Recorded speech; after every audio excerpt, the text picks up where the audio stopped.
W.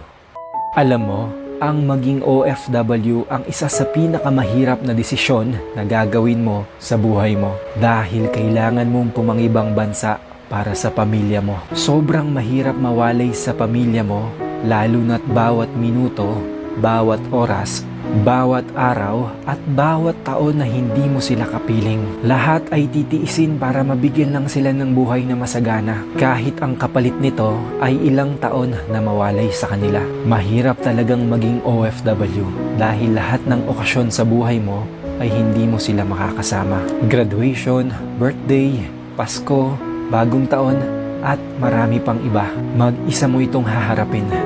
Yes, mag-isa. Homesickness ang isa sa pinakamatindi mong kalaban na kapag nadala ka, talo ka. Kailangan may lakas ng loob ka na harapin ang lahat ng pagsubok na mag-isa ka dahil bukod tanging sarili